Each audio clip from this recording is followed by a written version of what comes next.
Hey team, Glenn and Mili here. Welcome back to the Building Better Humans Project podcast. It is Monday, which means it is Mayhem Monday, which means we have Yes, it is. We have Mayhem. the rock star in the building. Hello. We're not going to do a lessons learnt this week, and the only reason being is we're literally recording this podcast directly after the last podcast. So if you want to know lessons learnt, you have to go back and watch the last one and ask yourself, is Taswegian a word? And we know it is. Yes. Yeah. So, I've just returned from Aussie 10 and I'm now just about to go on Everest Base Camp, and I thought it's a good opportunity to talk adventure. Maybe even we'll delve into, we're just ad-libbing, maybe we'll delve a little bit into our youth programs and whatnot. We'll just see where it goes. I thought it's a good opportunity if you've got any questions around any of those adventures, because there are some that Mili hasn't been on yet. But also, I just want to challenge people into this idea of using adventure as a personal development tool, which means wherever you are, there would be somewhere nearby you that you could go out and climb a local mountain, Sunshine Coast and west of Brisbane here. We have heaps. But wherever you are, I don't care if you're a Taswegian or whatever part of Australia you're in. What do they call West Australian? Just a West Australian or a Queenslander? Yeah, Taswegian's pretty cool, actually. In Perth, they refer to these states as over east. So they'll say, "Oh, she's gone over east," as if we're like, yeah, gone to a whole other part of the world. Yeah, she's gone over east. Well, the Taswegians always talk about the mainland. Oh, do they? Yeah, this is the mainland. Oh, all right. So I guess, but then they get to be Taswegians, which is pretty cool. So wherever you are, there would be somewhere that you could adventure. Like Australia's pretty big like that. Australia's beautiful, hey? Like, it's stunning. So I was lucky enough to travel out of a van for 8 months of my life, and I lived in this van, and we travelled most of the east coast of Australia. So it's adventure, right? Yeah.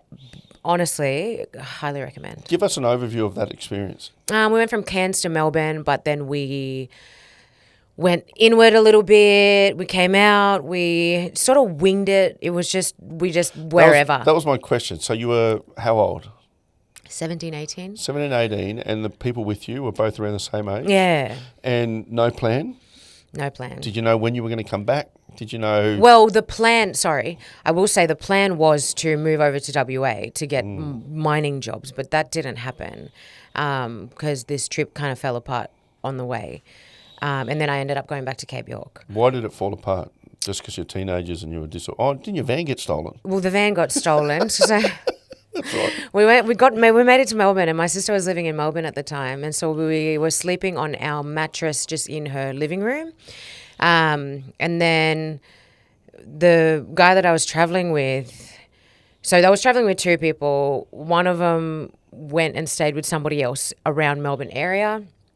And then me and Dan went and stayed with my sister.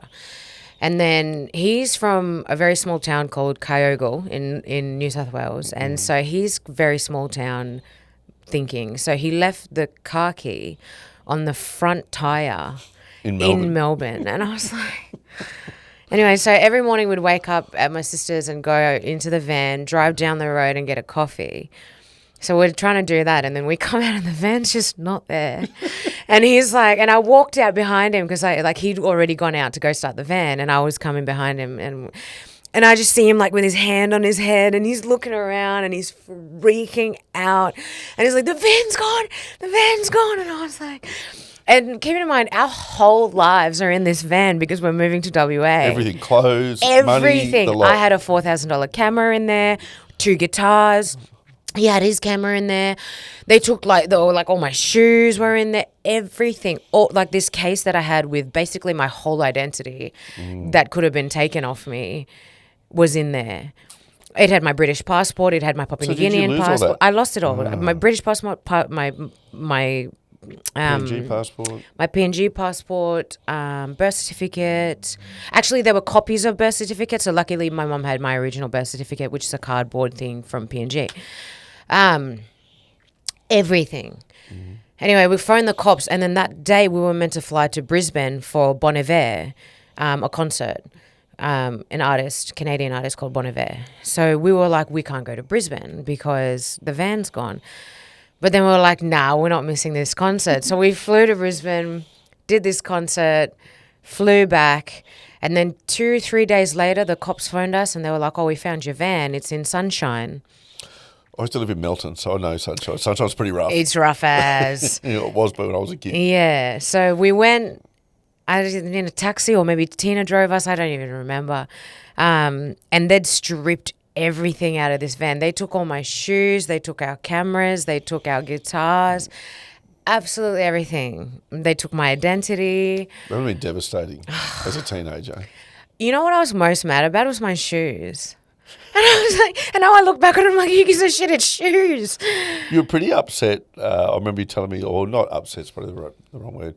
You kind of got the ick by the way he responded to it. Yeah, because he's like, my whole life isn't there. I'm like, it's my life too, bro. Like, yeah, he was like almost in tears, but it was like, just, how are you going to provide and protect for anybody when you're Be a bit more stoic. Yeah, man. Well, interestingly Anyway. for me, that's adventure, right? Like, well, what I do is structured. It's Everest Base Camp. It's Mount Kilimanjaro. It's Kokoda, where people are getting put into uncomfortable situations. But that's adventure that a lot of people don't take the time to do. That gap year, if you want to call it that, or 17, 18, 19-year-olds, people think that they've got to have their lives sorted out, but just let them go and travel. Yeah. If that opportunity presents itself, and have some experiences. Don't Like, it was plan amazing. everything. We didn't have much money. I'd saved up a little bit of money from Cape York, but that was dwindling. Did you work when you stopped at places? We did fruit picking. We stayed in a farmhouse in this place. I think it was called Benambra in Victoria. So many places that we stopped at, tiny little towns. But we'd just be driving and we'd see like, oh, workers wanted, and we'd go and stop there and make you $100 for the day or something like that. That would get us through. And it was a lot cheaper back then. $100 pretty good back then. Back then, yeah, it was pretty good. Fuel didn't cost as much as it does now, and everything didn't Even cost as much groceries, as like what you get for $100 at Coles or nothing. Woolies now. Tiny it's little baskets. Stop it. Anyway, like, yeah, don't start it. yeah. We did. We stayed at this farmhouse because we went to this particular town because somebody from Cape York was from that town. What was his name? Mark Haverchat, because he always used to talk so much, so we used to call him Haverchat. Anyway, so we went and stopped there, and his mate owned this farmhouse that he was getting ready to sell or something. So, and then the front tire of our van, something was wrong with it. So he said, if you clean and stay in the farmhouse, number one, you'll have accommodation for a bit, instead of just staying in the van, because it was cold for us, but it was during the summertime for them, so they didn't care.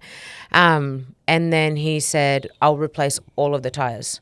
Oh, that's So I a was good like, deal. yeah, sweet as. So we cleaned up this whole farmhouse, stayed in this farmhouse, then he replaced the tires of the van, and then off we went. Like, that was just the trip. It was so good.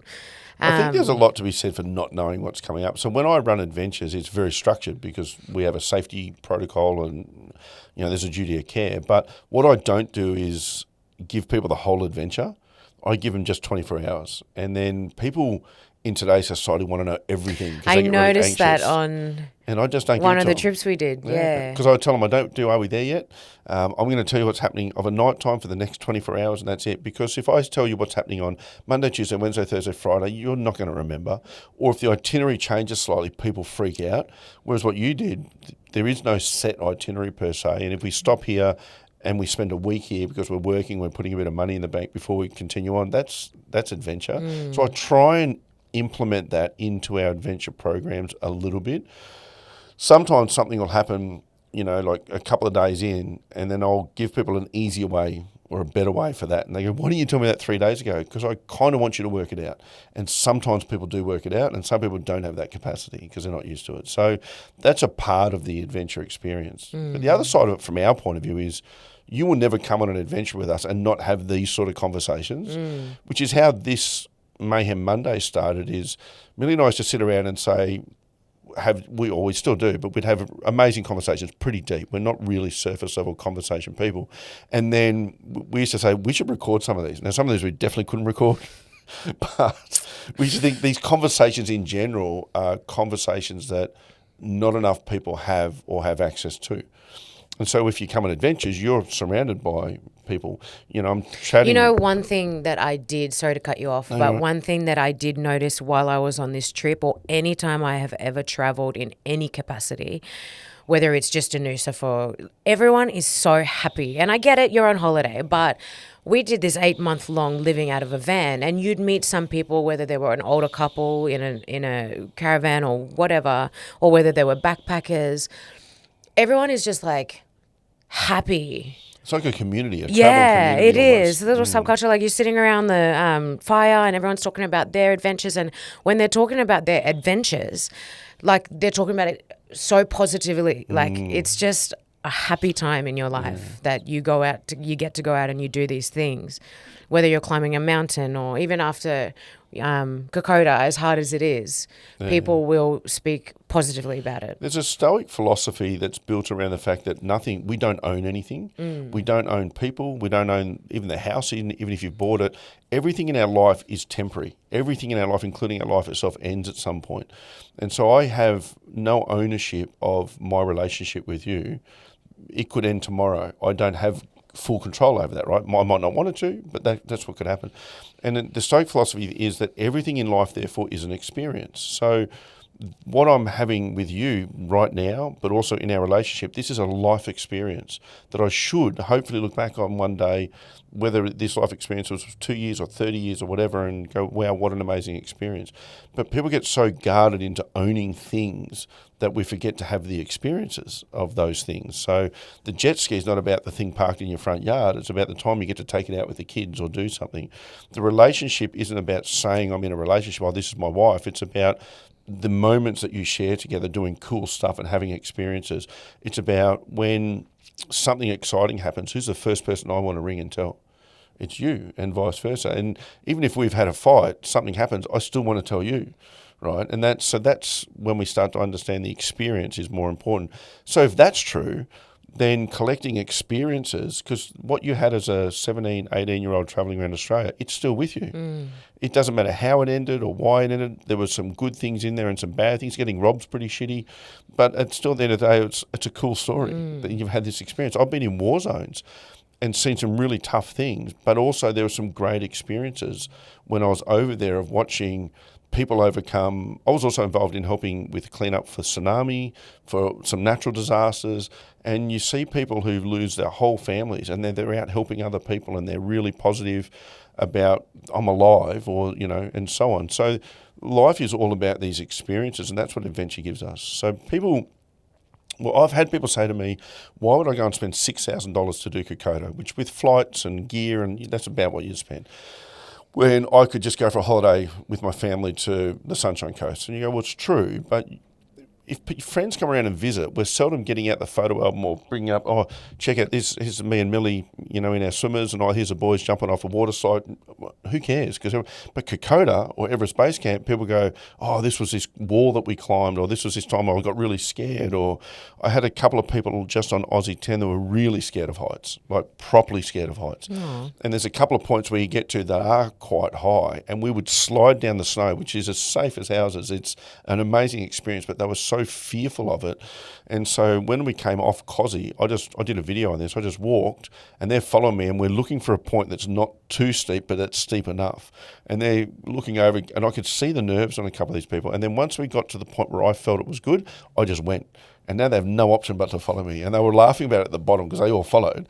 And they said, you just kind of went. And we're like, oh, he's left us here. We have to come. I said, yeah, because I'm not going to sit at the top and have a discussion. And are you not scared like there's like a rock or something? No. Like I know how to look for all of that stuff. All right. Yeah, and it was very thick snow. Because imagine you're like sliding down, you're just over a rock. No. The worst thing is that there are some overhangs, so it looks like it's a smooth, but the overhang will come out and then it'll drop, and I reckon that'll injure your back or something. So that's what I'm looking for. Right. So, and then just finding the right spot and then guiding them down, because they don't know what they don't know. Sometimes there are big rocks in front of you, but if you know how to move towards them and your feet out in front, it's like being in water. You use that to push and bounce off. But I'm not taking them there because they don't have that skill set yet. So, but they followed, and then and one of them, Sam, actually said to me, I don't know if you know, but I'm deathly scared of heights. I said, I can tell. Like, it was very obvious, and it's all good, but I just didn't make an issue about it, because years ago in the Army, when I first joined in the early 90s, adventure training, they have an adventure training wing, and adventure training back then was fishing and a piss-up. And I don't drink, and I don't particularly enjoy fishing. So you'd go on these camps for 2 weeks, and that's all everyone would do. It would be more of a stress relief. And then the Army got a bit smarter and said adventure should be about taking people outside their comfort zone. So if you're scared of heights, you will abseil and do stuff. But you're scared of heights, but you might not be scared of the water. So, but whereas I might be. I might have no fear of the height, but I'm not great in the water. So they try and put each of you in situations where they know it's safe, they know you're going to be able to overcome it, but you don't really want to. Because people who are scared of heights do not want to abseil. But what they realise is that there's peer group pressure. When all your mates start doing it, you kind of think, well, subconsciously I know it's safe because they're all doing it, so I'm just going to go because I don't want to be the one left at the top. And you overcome your fear. I took a group of people abseiling off Kangaroo Point years ago when I had a gym in Toowoomba. There was a couple that didn't want to go, but once they got over it the first time, they were a bit hesitant the second time, and after the second time, I couldn't stop them. They just kept coming up and going again and again, because all of a sudden they realised, hey, I can do this thing. And that's what I think people get out of adventure. That's why when we run our youth development programs, they have fitness, mindset and adventure in them. So the fitness element is anything of physical capacity that you have to overcome. It doesn't have to be exercise. And then it can be just carrying all of our gear into the campsite, which can be a couple of Ks. We do mindset, so we talk to them about why we're doing what we're doing. And then there has to be an adventure element. Whether it's as simple as climbing a mountain or on one of the properties we go out to at Sandy Creek, when the weather's right and they've had enough water, there's a creek line that they can wash in, which is the same as in PNG. So, for a lot of people, getting into a creek to have your bath for the night, in Australia, that's really out of your comfort zone and weird, but it's such a cool experience. I love it. It's one of my favourite things in the world is washing in a river or a creek. And we've done it with groups, with males and females. Obviously, we segregate them. All right, girls, you go first, you got 30 minutes, and then the boys will go down. And it's just such a freeing experience that a lot of people don't get to have. Yeah. That's adventure. Adventure doesn't have to be abseiling. It doesn't have to be climbing Mount Everest. It doesn't even have to be doing Kokoda and stuff. It just has to be putting yourself in a situation that maybe it's challenging, but also that you can overcome, that you can have an experience. Like, how often do people talk about Kokoda? And for you coming from PNG, it must be pretty cool that people have a positive link to the country. Yeah, because a lot of people, you say Papua New Guinea and they're like, oh, we're going to die over there or people are going to eat us. Seriously. Yeah. Yeah. So it's nice when people have a positive experience about PNG. And I think you'll find that most people who go there and learn a little bit about the country come back and they go, I absolutely loved it. Yeah. There's been one person who's openly said, I didn't enjoy New Guinea. But I feel like that was more of an attack on me rather than... Yeah, you need to go to places and have experience, and you need to be open to those experiences too. I've had people that have done adventures, so I'd never do that again, but I enjoyed it. Well, then we've still achieved our goal of taking on that experience. So I'd love to know, because you've done Kokoda, and because obviously coming from Papua New Guinea, I'd love to know when we did do a podcast as well, I'd love to know your experience of the adventure side. Obviously being home in your country, being with the boys, speaking language, singing the national anthem on Brigade Hill, that's all pretty cool. But just from the adventure side in general, like, what did you take out of it? It's amazing, like, what you can do. And you're going up and you're going down. And as you know, and I've said many times, that downhill was a killer for me. Like, uphill, I could honestly do it for a very long time. I wouldn't say all day. Was it the knee? It was the knee, and it was the slippery, and it was the worried about tearing my ACL again thing. But also it's just the down. And then your neck gets strained because you're looking down the whole time for hours, just looking down. And I'm not selling it, but it is amazing. But do you also... But walking through the forest, it reminded me of my childhood. Dad used to love going for a bushwalk, so he used to take me along sometimes, and he just used to have a machete, and he used to cut the path. And we used to just walk through the bush, and we used to go and do that. And yeah, so it did remind me of my childhood as well. But it was more so for me watching other people, especially because I went with Shoot, one of my mates from high school, and he was not in his comfort zone at all. He's a very academic guy, and he loves wine and he loves cars and he loves figuring out engineering, and that is that Shoot. And so walking in the middle of the PNG jungle, up and down, and heat and rain. Heat and rain and slippery, but then watching him overcome all of that and getting it done was pretty amazing to watch. And listening to people's stories at the end of the night and things like that, I love that aspect of it. What amazes me about it is I'm born and bred in this environment. Obviously, I spent my whole life in the military, 17 years. You're an athlete, so this is stuff, and you're from PNG, so this is stuff that we don't feel uncomfortable doing. And I love watching people who come out of an office who 40, 50-year-old mums and dads even who maybe haven't really had an exercise routine for 20 years and they make a decision, I'm going to go to Kokoda. Or people, I've done a lot of people that are really wealthy and they live very comfortable lives and they're 5-star people, they're not camping people, but they make a decision to do Kokoda. And now Kokoda doesn't care how much money you've got. You're in a sleeping bag. You're on the ground. You're in your tent. If it rains, it rains. I love that aspect. I love watching people who I know this isn't comfortable for them in some level, and yet they just smash it out. Last year we had this year we had a couple of ladies in their 70s do Kokoda with younger groups, and they're just out powering up these hills and you think you could only hope to still be living life. Yeah. As opposed to people that go, I'd never do that, it looks muddy, it looks this, it looks that. Those are the experiences you talk about. Like I said, I don't think anyone's pulling out their photo albums of their holidays where they're just sitting in a resort, very rarely anyway. And whereas when you go and have an experience, if you do Kokoda and you meet someone who says, I did that 5 years ago, you have the similar stories. Those sort of hardships link you. It's such an accomplishment. It really is. Yeah. Yeah. And I want Mili to do all of these, but next year we've got the Commonwealth Games, which is a major focus. So I'm going to have this fight November 29 on the Goldie. If you're free, come along, let's go. And then I'm going to have December off because I don't want to put too much pressure on myself regarding training and time away from the children and such. And this is so funny because we've been in camp back to back for so long. And the other night, Friday night, I went out to dinner with really good friends of mine from Cairns, Daniel Gunsy, and a really good friend of mine, Stevie. I didn't see any photos of that, but I just saw a little bit of Gunsy's head. And what's happened with the hairstyle?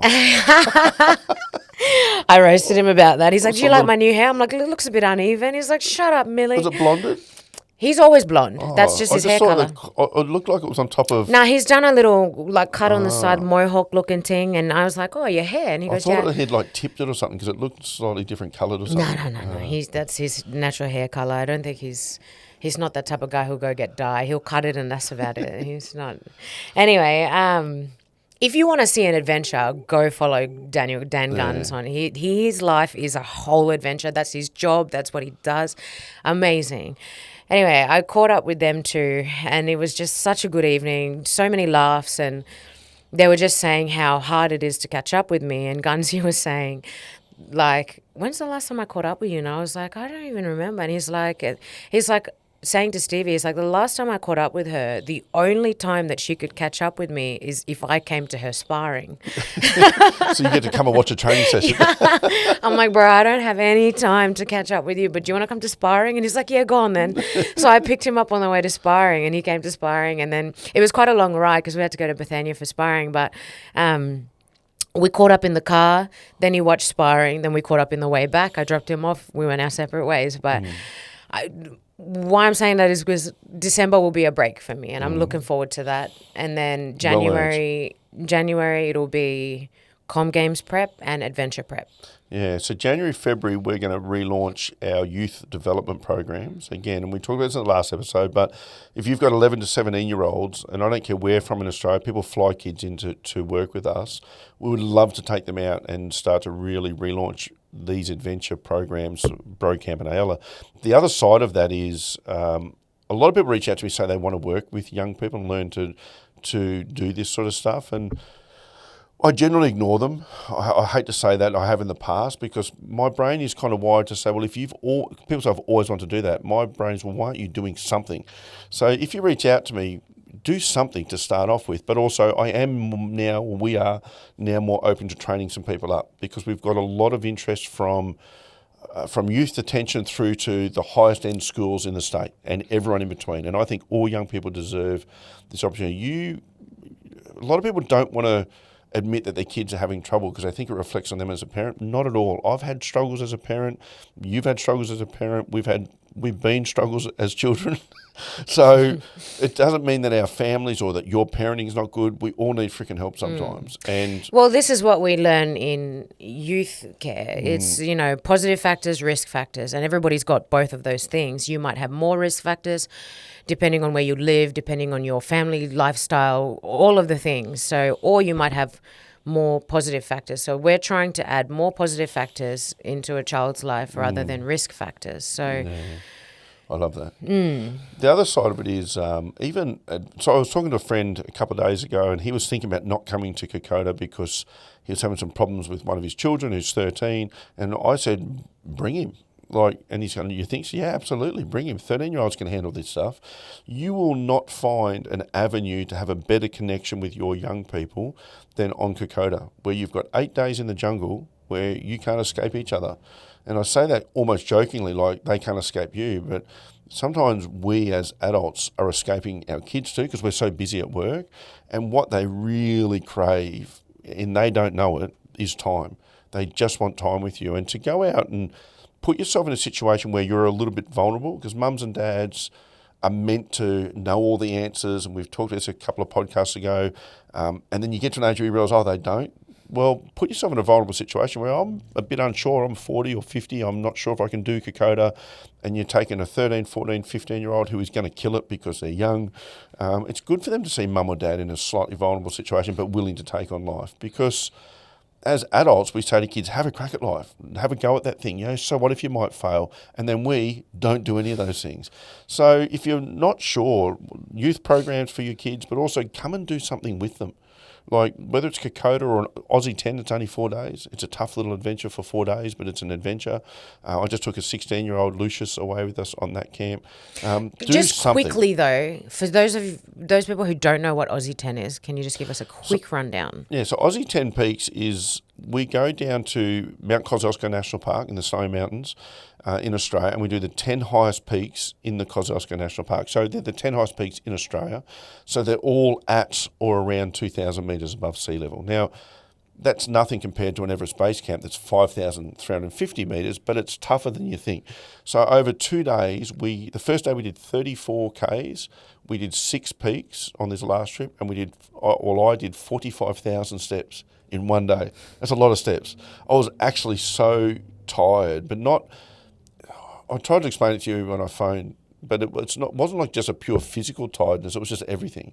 It's a mentally, physically long day, but also amazing. We got some amazing photos. As tired as people were, they were like, this was freaking amazing. Like they just had the time of their life. And I had people that had never really adventured before. I had a couple that had done Kili, but most of them hadn't done much. So then we come back and we stay in Jindabyne, and then we go back out the next day through Thredbo, because the first day we go out through Perisher, second day out through Thredbo, and we do the last 4 peaks in the park, finishing with Mount Kosciuszko. I didn't tell you this, but we nearly missed the chairlift on the way home. Oh, really? Yeah, so the chairlift closes at 3:45. We were just taking our time. We're having, photos and having time and all that sort of stuff at each of our stops and sliding up and down the mountains, just having a good time. And then all of a sudden we got to the top and we spent probably... Well, I FaceTimed you from Cosy, and we spent probably 20 minutes longer there than we should have. And then all of a sudden we looked and we went, we're going to be late to get back for the chairlift, because the chairlift shuts off at 3:45 p.m. So what's the go if you miss the chairlift? Then you've got like a 2 to 3 hour downhill walk, and it's hectic. No thanks. I've only ever done it once, and it was terrible. And so we're like, I'm so devil, we don't want to miss this. And then I'm just walking, minding my business on my own. There's 3 or 4 people in front. Then there's a couple of people in front of them, or so in between me and them. There's a big gap, because sometimes I just like to be on my own. And behind me, a fair way back, is a couple of the girls who knew each other. And then all of a sudden I hear these like fast footsteps coming through the snow. I'm thinking, it must be someone else trekking past, but it was these 2 girls.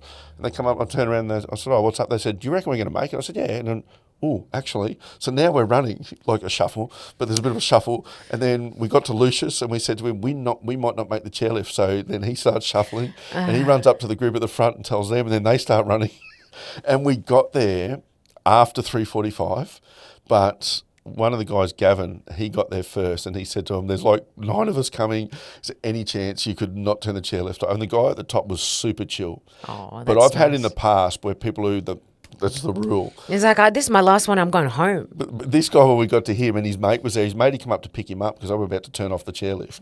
And he held on, and we're like running down the hill, and we get to it. And it was going, oh, thank you so much. He goes, it's all right, I get paid by the hour.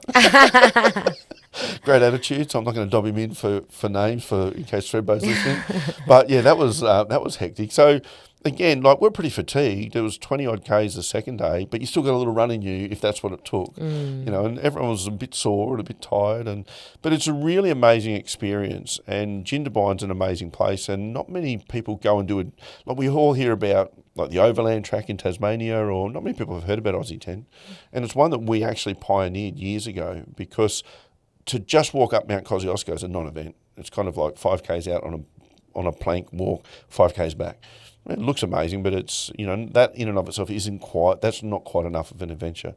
So then we go off the beaten track, and it feels good because on a Saturday in particular, there's all these people, you know, just going up and back on this plank walk, in jeans, in whatever. It's just a chill sort of walk. And then we start on that, and then all of a sudden we peel left and go off into there's no trails out there. And you see people watching you going, what the hell are they doing? And when you come back onto the trail, everyone's coming back, and they're like, what the hell are you guys doing? And you tell them, oh, we've done 6 peaks in the park yesterday, and we're doing 4 today. And of the 10 peaks, only 3 of them are on the trail. The rest of them you've got to bush bash for, you've got to navigate to. And it just feels empowering to do something that no one else is doing. And people are asking, what are you guys doing? And that feels pretty good. So, yeah, we did that. Cool. I can't wait to do it. Yeah. Next year. And 4 days. And we normally start on a Thursday, finish on a Sunday. There's 2 days of actual trekking. So it's just if you want to start short and sharp, it's a fantastic way to start. And then Kokoda is the next way. I just think if you want to engage young people in your life, I've had people bring their adult children in their 20s. It's still what a great connector for us because as your kids get older, you realise there's less and less time you get to spend with them. Statistically speaking, 80% of your child's life will be spent with them from the age of 0 to 18. So the 20% of their life and your life that you'll spend together is in all the rest of life because they move away, they go overseas, who knows, they go and study, they get married, there's all these things that happen. So if you're in a hurry for your kids to grow up, which we are sometimes, it's sobering to realise that 80% of the time you're going to spend with them in your life is going to be spent from 0 to 18. So go and have some experience. Next year for us, we're going to do this. We want, if the business is doing well enough and training and all that, we want to take the boys to PNG definitely because that's their blood and we want them to go and experience that. But I also want to have the capacity to take them to Africa with us and to Nepal. Now, I don't know if we'll get all of those off the ground, but we'll get at least 2 done. Yeah. Because we still do our holidays. We're doing a Christmas holiday this year on the Gold Coast. We still do all of that.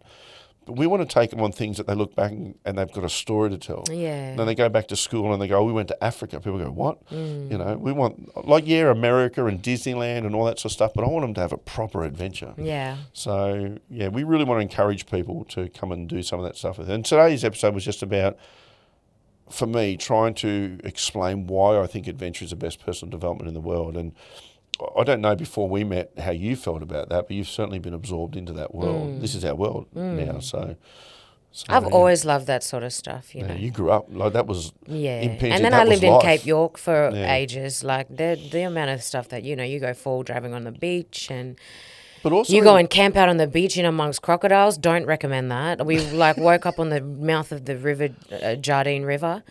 And, well, we didn't wake up, but it was getting to dark, sorry. And just red eyes just everywhere. And if you know what a croc looks like in the dark, it's red eyes. Well, actually, that's an adventure in and of itself. Where you grow up in PNG, living at Cape York, places where the Yukon is like this, where you can't just run down the corner store. You can't, like, if you haven't got something, you haven't got it. Well, and I have a picture. We did this little, who's going to catch dinner first? I caught dinner first. It's caught a little fish, and then we ate that for dinner. We had a bit of coconuts. We did bring stuff, you know, we brought alcohol, and we brought a few nibblies and stuff. Whatever problems need to be solved, you need to solve them. Yeah. It's not just a run down the corner store to solve them. So people fix things, they repair stuff, whereas we live in a throwaway society. So. It was hectic, that trip, because we were all getting merry and having heaps of drinks and the fire's going, blah, blah, blah. And then we decided, okay, we're going to go to sleep.